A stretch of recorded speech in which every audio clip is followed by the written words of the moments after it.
Dust is falling from the roof onto you right now, and you have not looked up long enough to see where it is coming apart.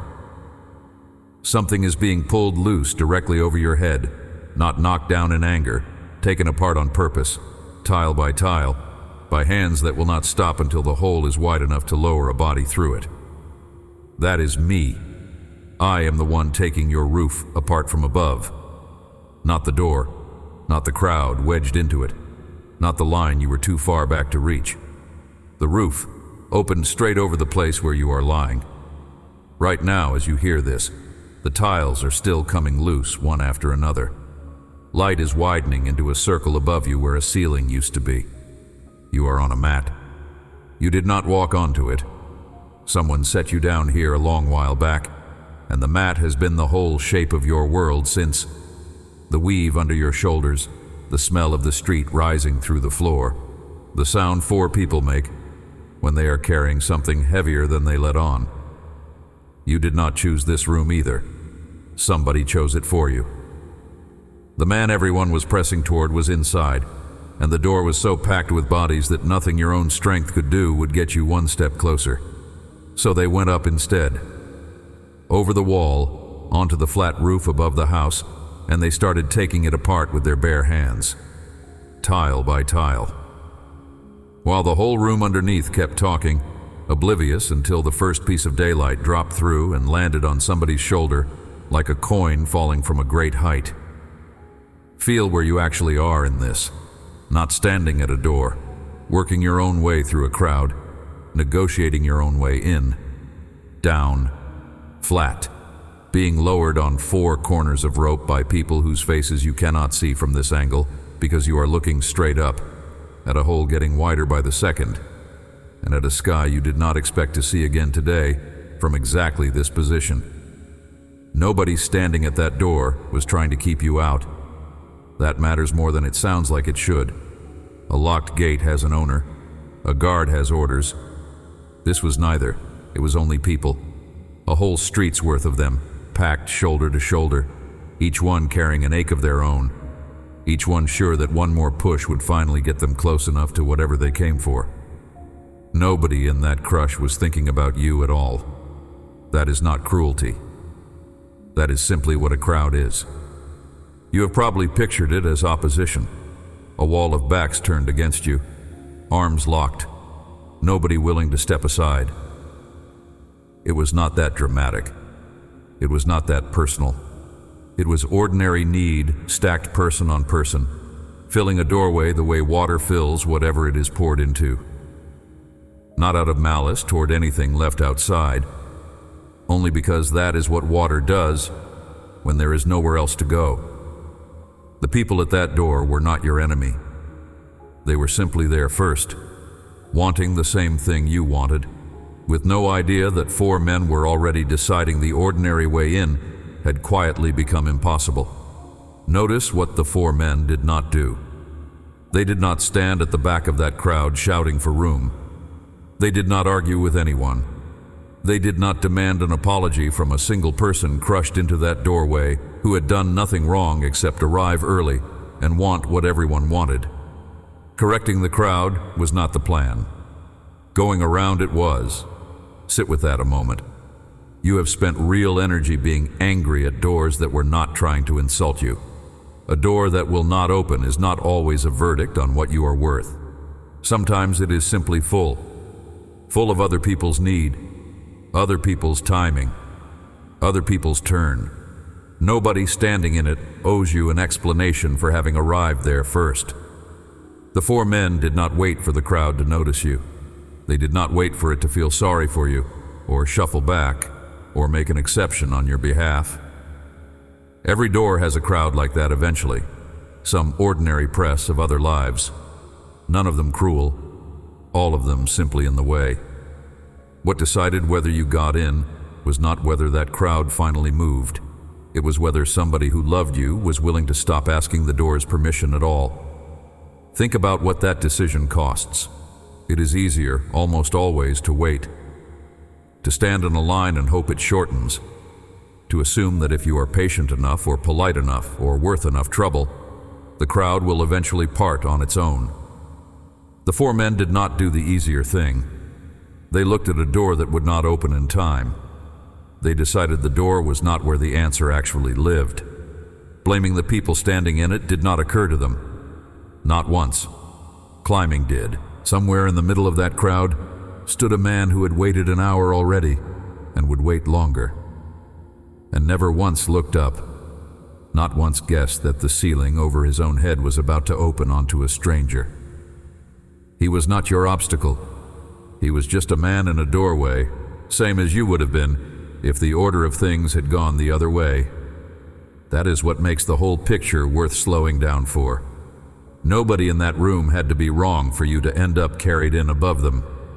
You are still, some seasons, standing in front of a door like that one, waiting for a crowd of ordinary circumstance to finally clear, waiting for a permission that was not actually anyone's to withhold. Let this settle before you go one sentence further. That door was never the only way in. It only ever felt that way because you had not yet met anyone willing to climb over the top of it for you. You are being brought to me by strength that is not your own, through an entrance nobody built for you, torn out over your head by people who decided you were getting into this house, even if it meant taking the house apart to do it. And somewhere in you, underneath the swaying of the ropes, a single quiet thought keeps running.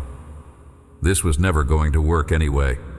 Whatever they carried up onto that roof, it was theirs, not yours. You just came along for the ride, flat on your back, contributing nothing to your own rescue but your weight. Stay with that thought a moment, because I am not going to argue you out of it yet. Feel the full shape of it first. You brought no strength up that ladder. You brought no plan. You did not dig one finger into that clay. Every part of what is happening to you right now was decided, carried, and paid for in sweat by people whose names you know better than your own. And you have spent the whole descent assuming that fact disqualifies you rather than describes you. Somewhere below you, a room full of people who came for a different reason has no idea what is about to drop through their ceiling. They are listening to a voice. They are not looking up. In a moment, they will hear the first scrape of a corner tile sliding loose, and every head in that house will tilt back at once, and none of them will be prepared for what 4 sets of hands are about to lower into the middle of the floor. You will land in the one place in that house where nobody can pretend not to have noticed you. Dust on your chest, rope burn fading from your wrists where you gripped it without meaning to, a circle of daylight standing open above you like a door that only opens upward. Hold on to the rope with your eyes, if nothing else. Not 1 inch of this descent belongs to you.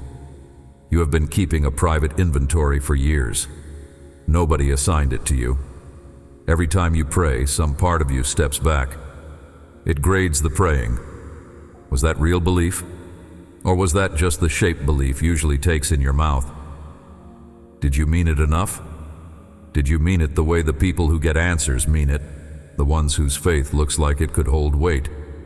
Or did it come out thin again? Said more from habit than from conviction, filed under trying rather than under believing. You have counted this so many times you no longer notice you are counting. A quiet tally runs underneath every request you bring me. Not what you asked for, whether you had the right to ask it, whether the asking itself was strong enough to be worth answering. Here is what the tally does to you, if you follow it all the way down. It tells you the outcome depends on a number only you can see. That number keeps landing short. You remember the morning your voice cracked halfway through a prayer. You had to start it over, calmer, more composed. The shaking version felt too unfinished to count. You remember deciding more than once not to bring something to me at all, because you were not sure your believing was solid enough to carry it the distance. So you have learned to measure yourself against a version of belief you have only ever watched from the outside. Steady, certain, undoubting. A kind of belief that walks into a room and asks for exactly what it wants, without checking its own pulse first. You do not have that kind. Quietly, you decided the kind you do have thin in places, interrupted, prone to arguing with itself at 2 a.m, would never be enough collateral for anything real. That is the arithmetic you have been running. My faith is too small. My believing is too inconsistent. Whatever moves toward me has to move on the strength of something I do not currently have enough of. Notice what that arithmetic requires of you. It requires the entire outcome to rest on one column. That column is you. Your certainty, your grip, your unwavering. Nobody handed you that requirement. You built it the way people build most private laws, out of a few bad results and a habit of blaming the same suspect every time. Something did not happen the way you hoped. Once, twice. Enough times to form a pattern. You needed a reason. Your own doubt was right there, easy to see, easy to blame. So you made it the reason. You have carried that verdict around like it came from somewhere official. It did not. You handed it down to yourself in a hard season to a version of you who did not have the strength that day to look for a better reason. Here is the part I actually want you to sit with. Ask yourself, honestly, where you got the idea this was ever supposed to be a solo weight to begin with. Not whether your faith is strong enough. Whether it was ever meant to stand alone. You have not asked that second question. Not once. You have spent your whole private tally answering the first one, over and over, always landing on the same short number. You have not turned around a single time to check whether the number was even the one that mattered. You have run this private math in places nobody could see. In the car, after the appointment, rehearsing what you should have said, deciding your composure in the moment did not count as real trust. In the quiet, after a request you did not get, wondering if a stronger version of you would have received it. In the space between two prayers, weighing the second one against the first, trying to determine if you had improved, if the tally had moved even slightly in your favor. It does not move the way you think it should. That is not because you are failing some private test. It is because you have been keeping the wrong ledger, and you are about to find out whose column your believing actually sits in. Something is about to be lowered into a room in front of you that will answer this for good. Watch it come down. Watch what actually gets counted. The mat lands. The rope goes slack in 4 pairs of hands above you, and the room that was full of talking goes quiet the way a room goes quiet when something has just fallen out of the sky into the middle of it. I want you to notice where I look first, because it is not where you expect. You expect me to look at you, the one on the mat. The reason for the whole disruption, the person everyone in that room assumes the entire scene is about. That would be the obvious place to look. It is not where I look. I look up, through the hole in the roof.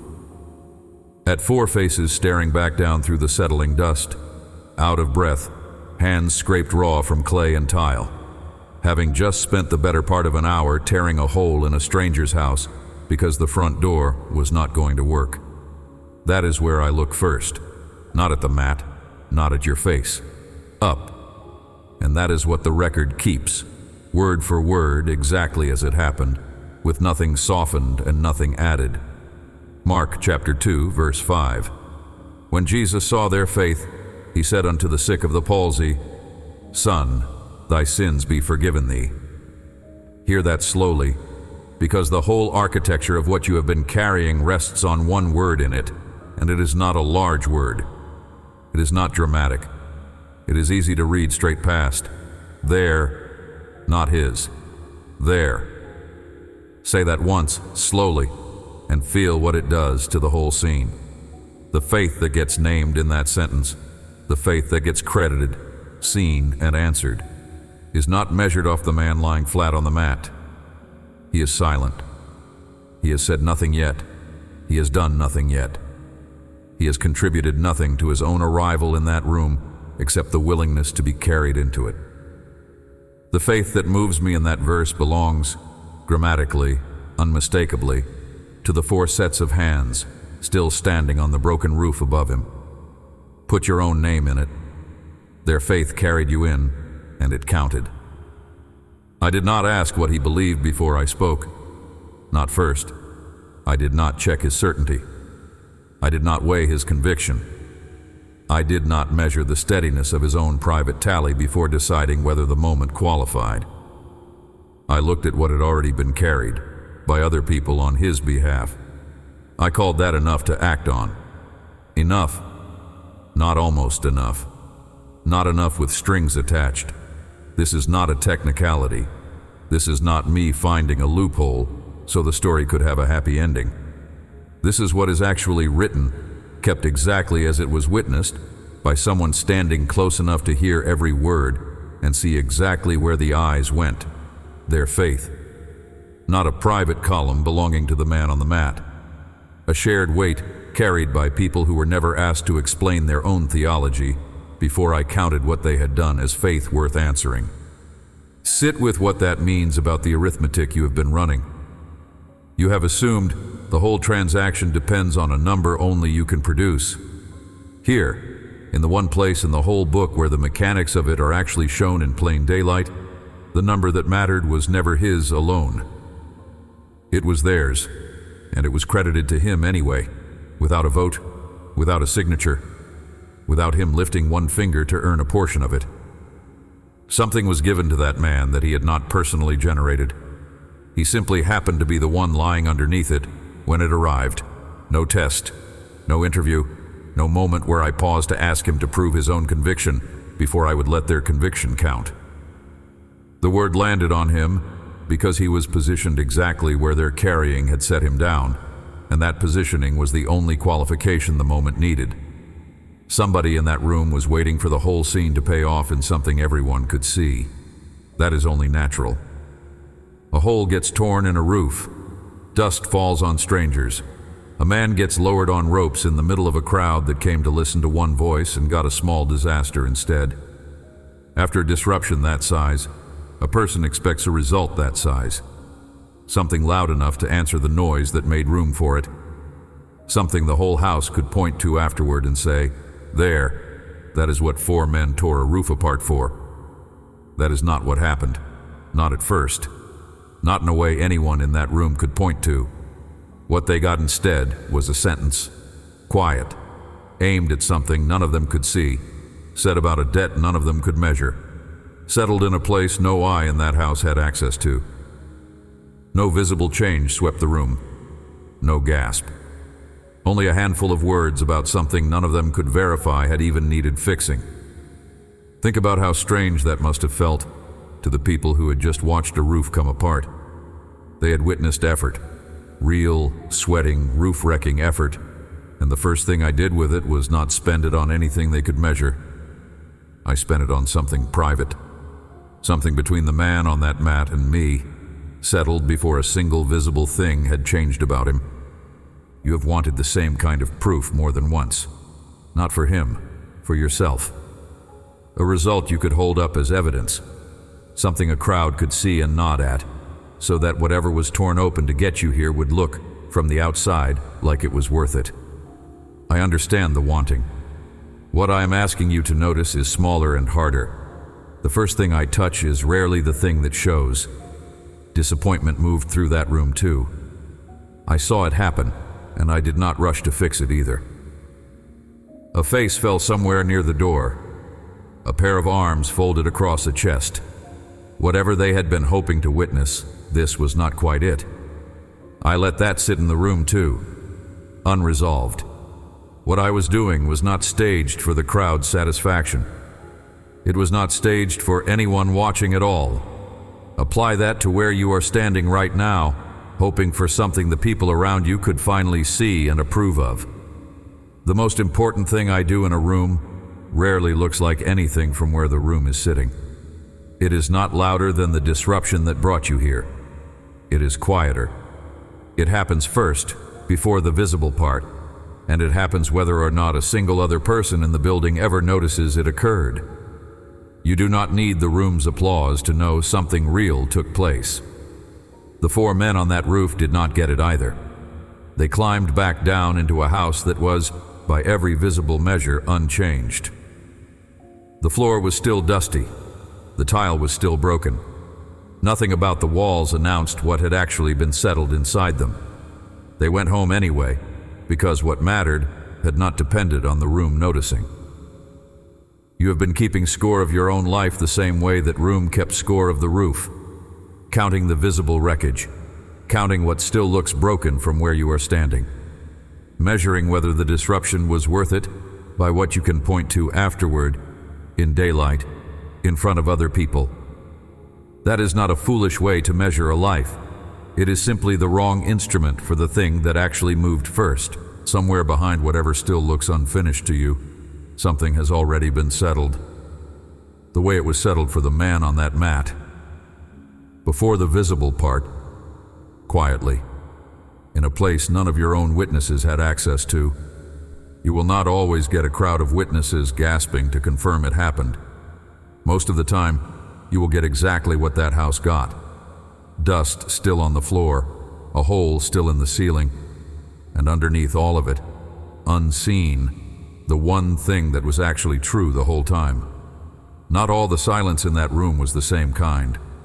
A few men sitting close to the front had spent their whole lives learning the scriptures by heart. The moment they heard sin forgiven out loud, something in them turned hard. None of them said a word, not one.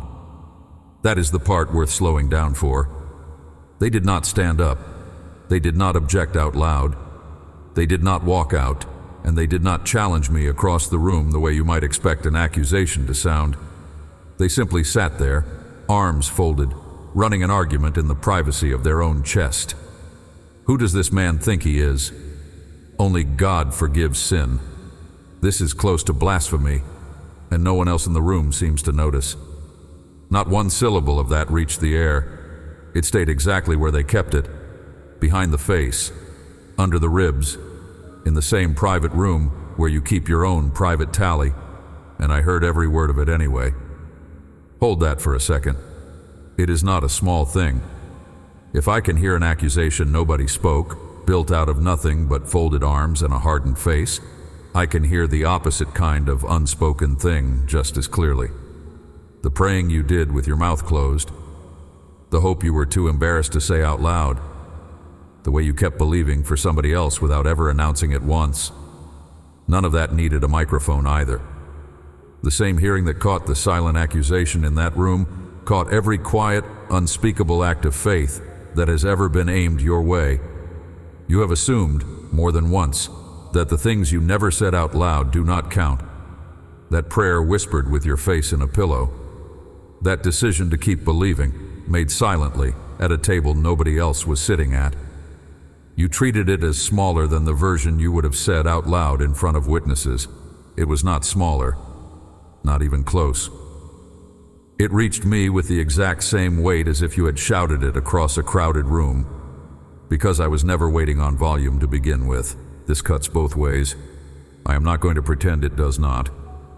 The same hearing that finds every hidden kindness aimed at you also finds every hidden verdict you have quietly passed on somebody else.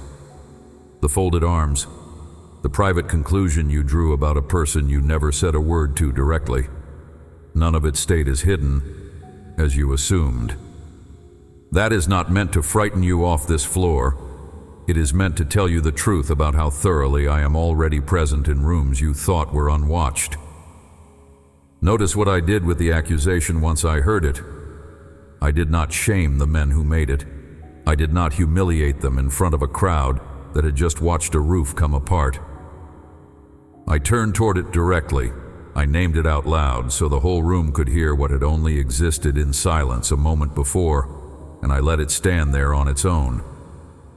Hard truth, spoken plainly, no cruelty attached. That is what I do with what is hidden. I bring it into the light gently enough that a person can still stand once it is named. So when you wonder whether the quiet things in your life ever reached me, the folded prayer, the silent argument with your own doubt, the belief you carried for somebody without ever telling them, stop wondering.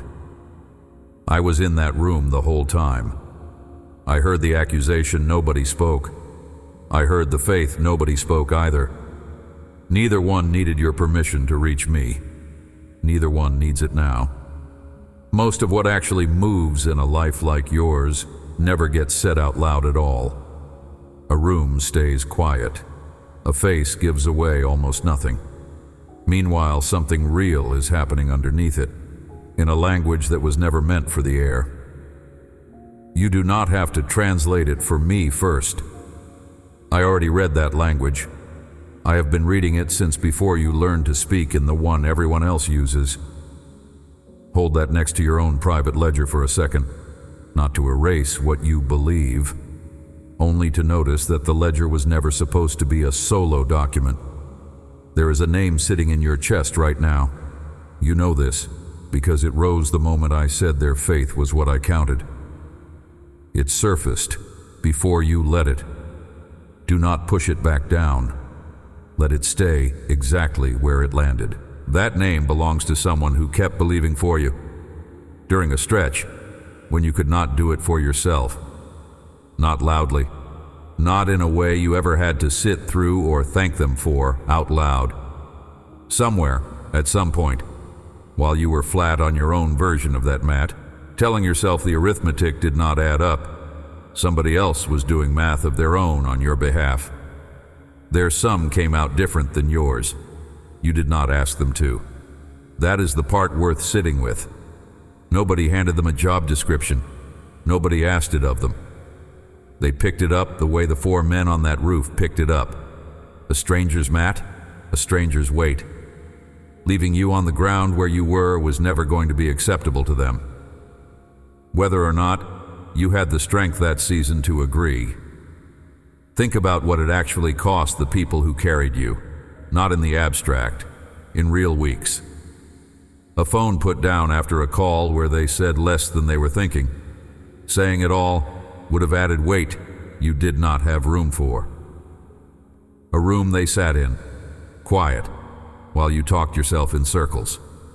They chose not to correct you out loud. They chose instead to keep believing a better outcome than the one you were describing. A version of your name, said in places you never heard it said. At hours, you were already asleep. None of that showed up as a line item anywhere you could see it. You did the tally of your own belief. You came up short. The whole time, running alongside it, unseen, was a second column that was never yours to keep. It was being kept for you. Notice the shape of that carrying. It never asked you first. It never checked whether you felt worthy of it before it started. It simply began. The way 4 men simply started removing tile from a roof they did not own. A closed door was not going to be the end of the story. Not if they had anything to do with it. You have spent so much energy trying to reach a number that would finally clear on its own. 1 column, funded completely by you, no assistance needed, nothing borrowed, nothing owed. That was not how you were actually getting in. There are things a person gets handed that do have to come back off because they were cut for somebody else and would never have fit. What was carried up onto that roof was not one of those.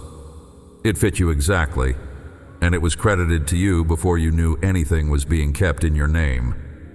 You were getting in the way the man on the mat got in, through a hole. Somebody else made it, held together the entire way down, by hands that were not yours. Say the name that surfaced a moment ago. Not to me, I already know it. Say it to yourself once, and let yourself feel exactly what it costs to admit that you did not do this part alone. There may be more than one name. That is not unusual. Carrying is rarely a solo act. A grandmother prayed the same sentence over you for years. You did not even know there was a sentence being prayed.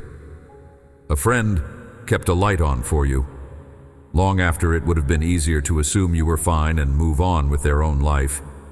They did not. Someone who is not in your life anymore said something true about who you would become. You only now have reason to believe it. You do not owe any of them a debt. You do not have to figure out how to repay this. A debt keeps score, Scorekeeping is exactly the arithmetic I am trying to take out of your hands. What they did was not alone. It was weight they chose to carry. Carrying you mattered more to them than the cost of carrying you. Notice something else about those 4 men. Nobody ever wrote their names down. Not that day, not after it. The record keeps the mat. It keeps the roof. It keeps the crowd, the dust, the exact words spoken over the man on the floor. The 4 men who made the whole scene possible are simply 4. No names, no family line, no mention of where they came from or what happened to them once they climbed back down and went home. Sit with how strange that is. The whole scene depends on them. Without their decision to climb, there is no hole in the roof, no mat lowered through it, no faith for anyone to see and name. They are the hinge the entire story turns on, and the record does not bother to remember a single one of their faces. That was not an accident. It was not an insult either. It tells you something true about the kind of carrying that actually counts. It does not need a name attached to be real. It does not need credit to have happened. Those 4 men did not climb that roof so their names would survive. They climbed it because a man they cared about could not get through a door. That was reason enough. Whether or not the story ever mentioned them again, by name. No names, just a hole in a roof, Lena. You live in a world that keeps score differently.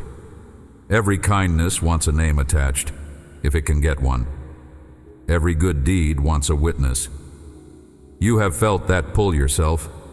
The instinct to make sure the person you helped knows exactly who helped them, so the ledger stays even.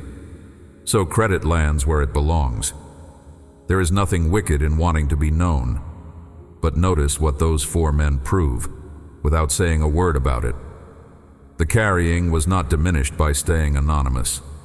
If anything, it grew heavier, because they let it cost them a name, and did not ask for one back.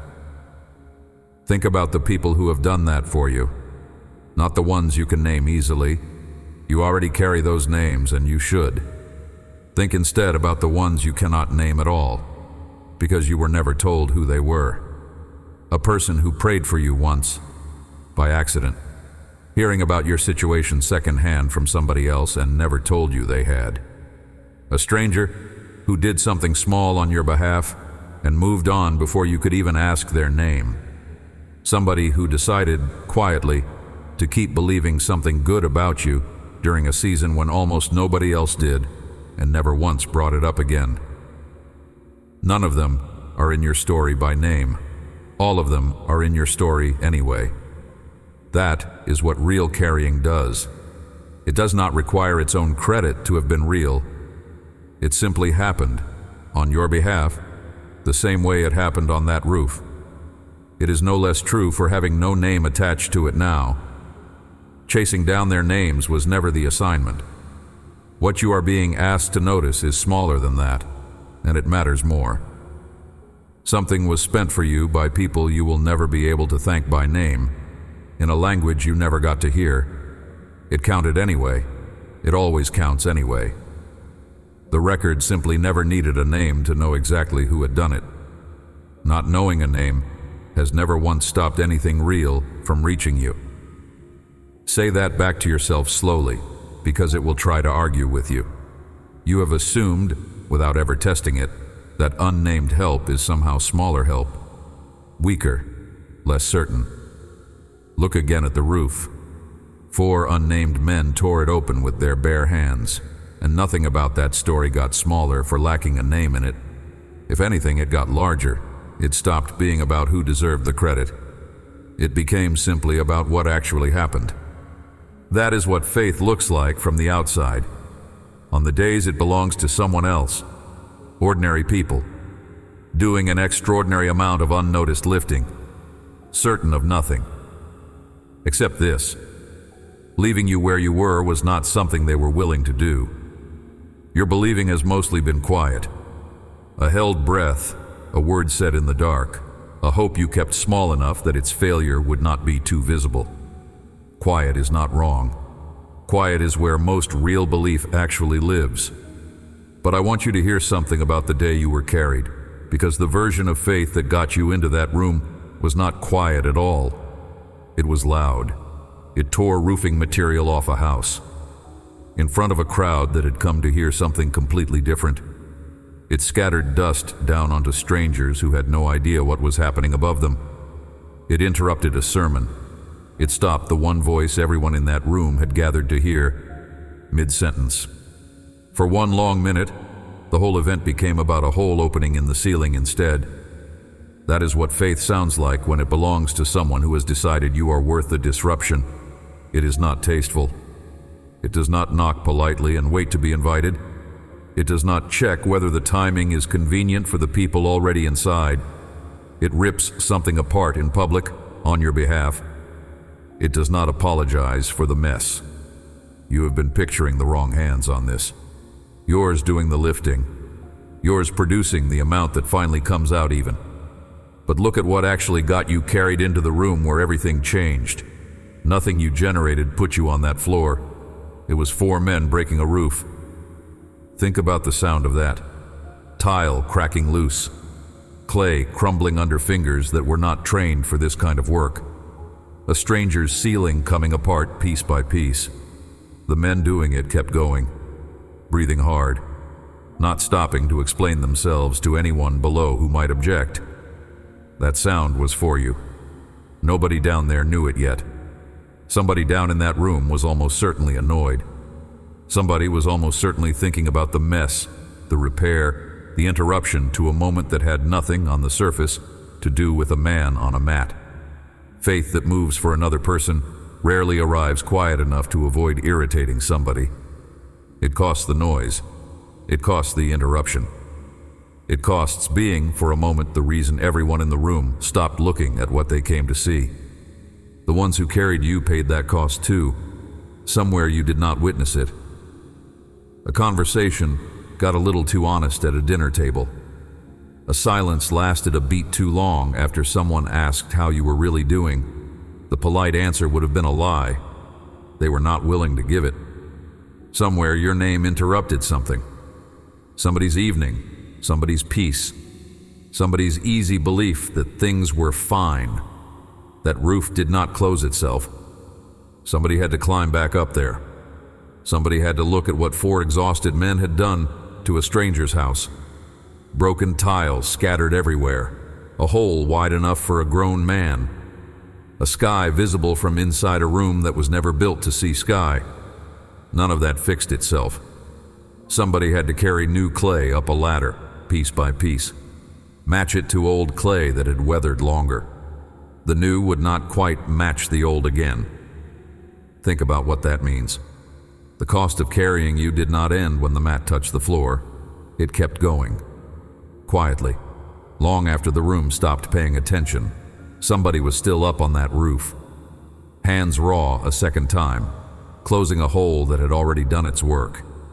It would never matter again to the man it was made for. His part in the story was finished by then. Somebody else's part went on for weeks. Notice, too, what nobody ever asked for. No bill, no invoice, no sum written anywhere. Nobody handed those 4 men a bill. Nobody checked whether the repair got finished on time, or finished well, or finished at all. They were not carrying you for credit. They were not carrying you to be repaid. The second labor, the ladder, the clay, the ordinary hours spent closing what the rescue had opened, would not be witnessed by the man it was for. They did it anyway. That is the part of faith nobody puts in the retelling, not the tearing open. The quiet closing back up. Somewhere in your own life, somebody is still up on that ladder. You do not see it. You witness the dramatic part. The tile breaking loose, the daylight on your face. You did not see the quieter cost that came after. The follow-up call they made that you never knew about. The favor they called in on your behalf, long after you assumed it was finished. The scar in their own life your rescue left behind.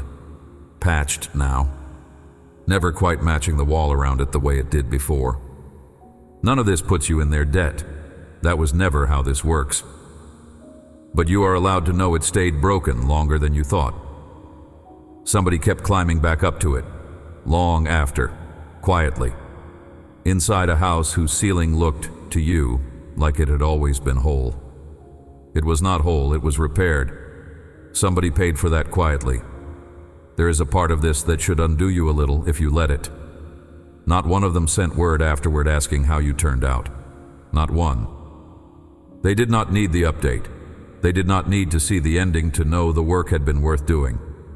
That is a strange kind of love if you actually stop and look at it, spent in full, on someone who might never say thank you, who might not even remember years on that a roof was ever broken, for their sake at all, given anyway, being given still in other rooms, by other hands, to other people who will never learn every name behind what carried them. Somebody, somewhere, is on a ladder right now for you. You will likely never see them do it. You are not meant to. That has never been the point of the climbing. Not credit, not witness, just the work done quietly, whether you ever look up or not. You do not owe them an apology for the noise they made on your behalf. Notice instead what the noise was actually made of. Not doubt about whether you deserved it, certainty that you did. Here is what most surprises people about that moment, once they slow down long enough to picture it properly. I did not ask for quiet. I did not send someone to hush the men on the roof. I did not wait for the tile breaking to stop before I would consider what was happening. I let the noise finish. I let the whole disruption run its course, dust and all, until the mat was fully down and settled on the floor in front of me. Only then did I speak. That tells you something about how I actually received the loud, inconvenient, badly timed kind of faith that other people spend on you. I do not wait for it to quiet down before I honor it. I let it make its mess. I let it interrupt what everyone assumed the moment was supposed to be about. When it is finished, when the dust is settled and the room has gone still again, I look at exactly what was carried in on the noise. I count it. You have been taught to add up faith one person at a time. Your share, measured against what it produced. Nothing entering the total that did not come out of you. That is not the faith that got you here. The faith that got you here broke something to make room for you. It did not stop to ask before it got loud. So when you think about who carried you, do not picture them composed. Picture them out of breath, sweating, hands raw, making a mess in a house that was not theirs, because it never once occurred to them that quiet was a requirement. Notice something this story leaves out, whose house this actually was. It was not mine. It was not the crowd's. It was not even the four men's. They climbed onto a roof that belonged to somebody else, using tools that were not theirs to use.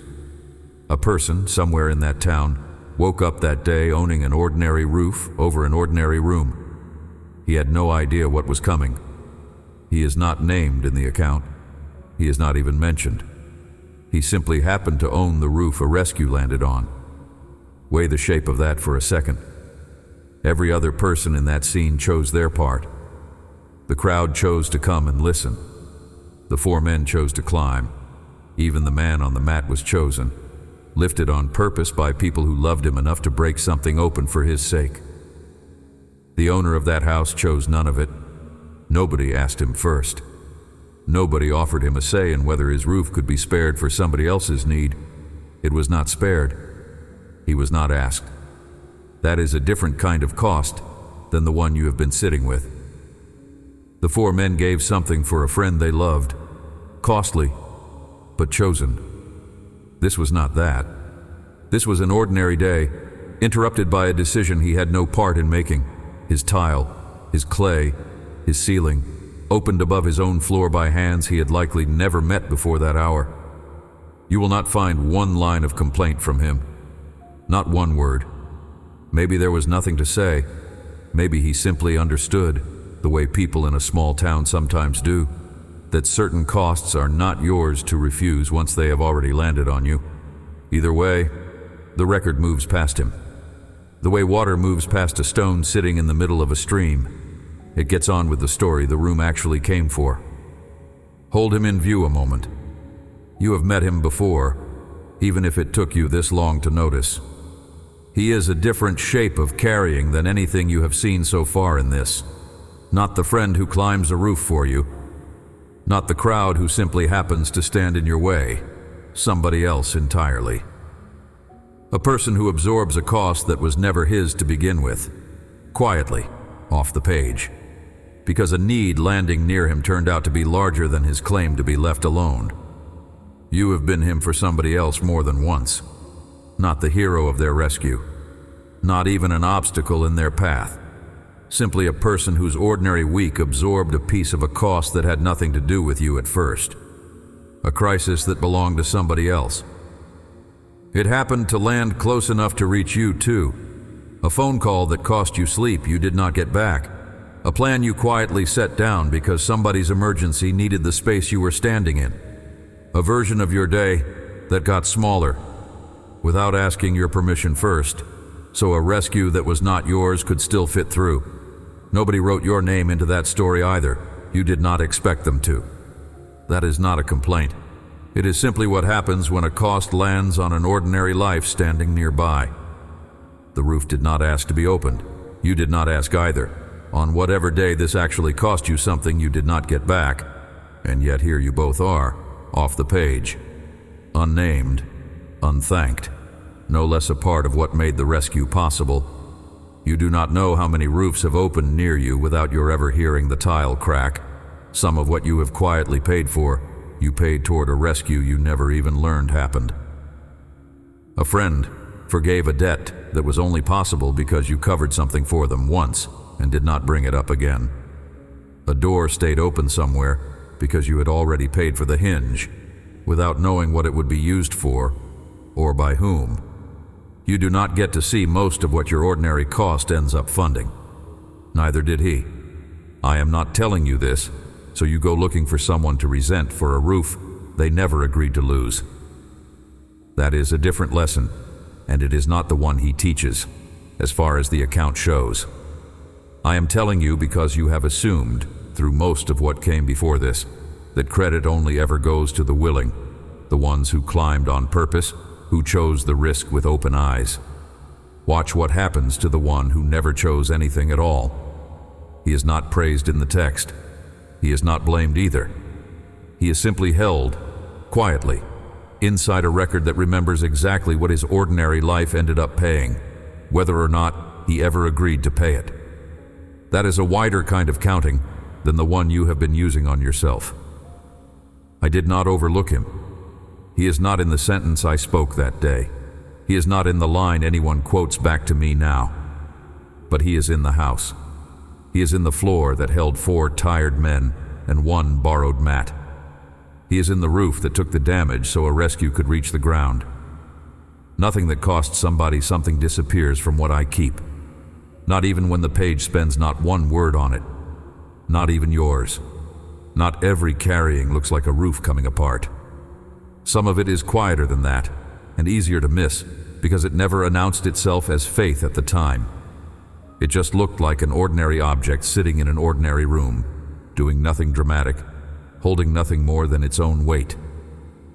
You have spent this whole message picturing a scene from long ago, 4 strangers on a roof, dust falling through a hole in the ceiling. That scene was never only about them.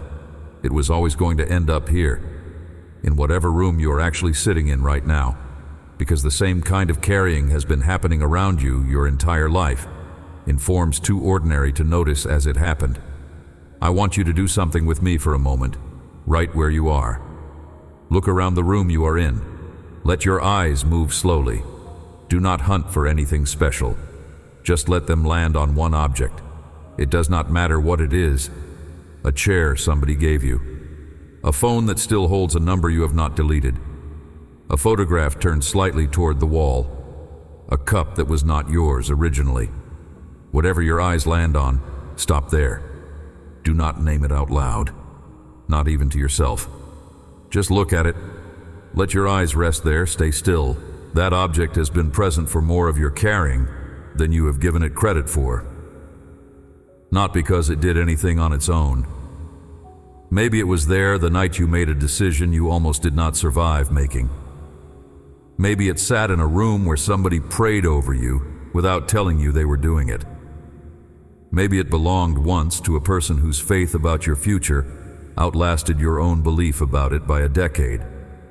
You do not know its whole history. I do. You do not need to identify it out loud. I already know what it is. I was there for whatever it witnessed. I am not asking you to turn it into a story right now. I am not asking you to explain it to anyone. I am not asking you to decide what it means. I am only asking you to notice that it exists. Proof, sitting quietly in your actual field of vision, that you have been surrounded by carrying you never fully cataloged. Most of what holds you up in this life does not come with a plaque. It does not announce its own significance. It just sits there, in the corner of a room, doing the unglamorous work of being present through seasons nobody was filming. Stay with that object one more moment. Let it be exactly what it is, not a symbol you have to interpret correctly, not a sign you have to decode, just a small physical fact. Something or someone connected to it was in the room with you on a night your own belief was too tired to hold the whole weight by itself. Here is what I want that to loosen in you. You have been treating the visible proof of your life as background, the objects, the people, the ordinary furniture of your days, as if the real drama happened only inside your own head, resting only on your own believing. It was never only that. The room itself has been carrying you, quietly, the whole time. You can look away from it now. It will still be there, doing the same quiet work, whether you notice it again tomorrow or not. That is what real carrying does. It does not require your attention to keep functioning. It simply keeps functioning, the way a roof keeps holding its shape even on the nights you forget it is over your head at all. Some of the people who carried you will never know how the story ended. That is worth sitting with for a moment, because it changes what you thought you owed them. A few of the hands on those ropes let go of the mat and walked back to their own lives. They never heard what happened next. They were not there for the part where the room went quiet and the word landed. They had already climbed down off the roof, dusted the clay off their palms, gone home to an ordinary evening, never knowing whether the whole risky roof-wrecking effort amounted to anything at all. You have people like that too. Someone prayed for you once, years ago, in a season of your life you cannot fully remember. Then they moved on, or moved away, or passed on themselves, without ever finding out how it turned out. They will never read the message you are hearing right now. They will never know their name surfaced in your chest a few minutes ago. Whatever they carried it and let it go, the way you let go of a rope once the weight has been lowered, trusting the ground to do the rest without your supervision. You cannot repay them, not directly, not in a way that would reach them the way a debt is supposed to reach the person it is owed to. I want to be plain about something here. Your instinct is going to be to turn this into a task, a list of people to call, a project of gratitude to complete before you feel allowed to move on. That is not what I am asking of you. What I am asking is smaller. It does not require you to track any of it down. Let their carrying land somewhere. Do not let it evaporate the moment you notice it. A person spent something real on you that they will never see the return on. The only honest response to that is not a transaction. It is a kind of attention. Noticing it, letting it be true, letting it change even slightly how sealed off you assumed your own story had to be. Here is what tends to happen instead, if you are not careful. You feel the weight of what was done for you. Instead of receiving it, you convert it into pressure. You decide you now owe the universe a matching debt. You go looking for someone to carry, the way you were carried, treating it as repayment. That is not what it is. It is the same kind of faith, simply continuing to move, passed on through whoever lifted you, on its way to somebody else. You do not have to become anyone's rescuer to settle an account. There is no account. What was done for you was never alone with your name on the repayment schedule. It was faith spent freely by people who were never going to see most of what it produced. They were, apparently, fine with that. If something in you does want to carry someone else eventually, let it come from what you just felt, not from guilt about what you cannot repay. Let it come from having been, for once, honestly aware of your own carrying, not performing gratitude, not settling a private ledger, just letting the truth of it sit in you exactly as heavy as it actually is. Some of what was spent on you will never be seen by the people who spent it. That was already true. It was true before you knew their names existed in your story at all. It does not need your management. It only needs your honesty. The plain admission that it happened and that you did not earn 1 hour of it. Think of it this way if it helps. The men on that roof never followed the man on the mat home. They never sat with him through whatever came after, never watched the years unfold, never received a single update on what their torn-up roof had actually purchased. Their part ended at the rope. I do not treat that as a smaller kind of faith just because it never got to witness its own ending. It is the same faith, whether it sees the outcome or not. Here is the teaching underneath everything I have shown you so far, and I want to say it as plainly as I can, because you have spent a long time assuming the opposite of it. Faith was never counted by the head. It was counted by the room. You have been living as though every person stands in front of me holding a single account, and that account has to be funded completely out of their own believing before anything moves on their behalf. One person, one ledger, one number, sink or swim by what that number says. That is not what the record shows. The record shows a room, 4 men who tore a roof apart, a man flat on his back who had not said a single word yet, and one moment where all of it, the digging, the lowering, the risk, the mess, the silence of the man who could not add a single ounce of visible effort to the scene, got treated as one act of faith, credited to the person who needed it, regardless of which body had actually produced it. That is not a technicality buried in an old story. That is how this has always worked. Faith moves in rooms, not in isolated columns. It pools. It travels between people who never negotiated the terms of the transfer, who never signed anything, who simply kept believing near you long enough that some of it soaked into the very ground you were eventually laid down on. Sit with that picture before you move on, not the whole scene again. Just the moment the mat touches the floor, dust still falling, 4 faces still looking down through the hole, and me looking up at them before I ever look down at the man in front of me. Stay there for a second. Let the order of it settle. Their faith first, his arrival second, his answer third. Never his qualifying believing as a gate that had to open before any of it could begin. You have wanted this for years, to be the kind of person whose own faith was strong enough to stand completely on its own. I understand the wanting. There is nothing wrong with wanting steadiness. But hear what I'm actually telling you today, because it is not a consolation prize for people who cannot manage that kind of strength. It is the actual architecture of how faith moves between people who love each other.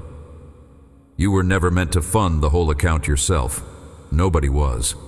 Not the man on the mat, not the 4 men on the roof, not you, not anyone who has ever needed to be carried into a room they could not reach on their own strength. The account was always going to be shared. That is not a loophole. That is the design. Their faith carried you in, and it counted. Say that back to yourself slowly, because it is going to try to slide right past you the way true things often do when they arrive without decoration. It counted, not partially, not as a lesser substitute for the real thing, held in reserve until your own believing caught up to theirs. It counted completely, the moment it reached the room. before anyone checked whether your own contribution matched it. You have been trying to become someone whose faith would finally be enough on its own. I am telling you, as plainly as I know how, that the faith which actually got you here does not get measured that way. It was never one column. It was many hands, some of whom you will thank, some of whom you will never meet. All of it counted toward the same account, and your name was already written into it before you did anything to deserve a share. You did not sign it. It is still yours. You are going to walk out of this moment into an ordinary day. Nothing about the room you walk into will look like a torn open roof. There will be no dust falling, no rope in your hands, no four strangers waiting to lower you into anything.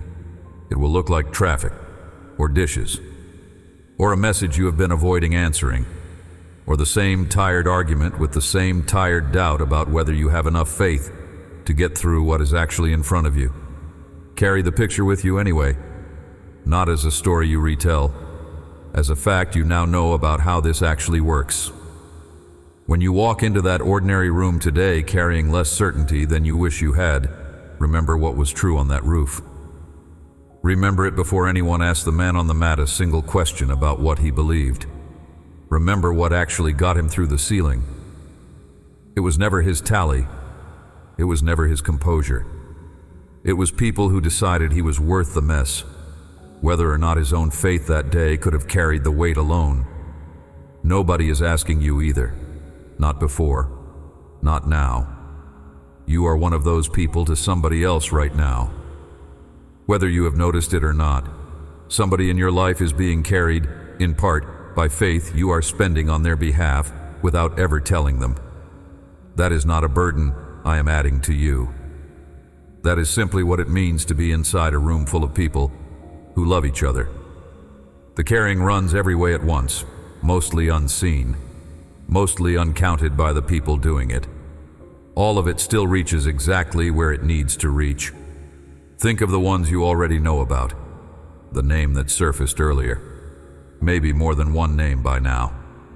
None of them asked to see your private tally first. None of them needed proof that your own faith had reached some minimum threshold. Not before they would bother carrying you another mile. They simply carried. That is how carrying actually works, when it is real. No strings, no audit, no waiting for you to earn weight they had already decided to lift. That is who I am too, in case the pattern was not obvious yet. I do not wait for your tally to clear before I act. I looked up at 4 exhausted strangers on a roof. I called what they had done enough, before the man underneath them had spoken a single syllable in his own defense. I am still doing that, right now, with whatever has been carried toward you by people you may never fully thank. I am counting it.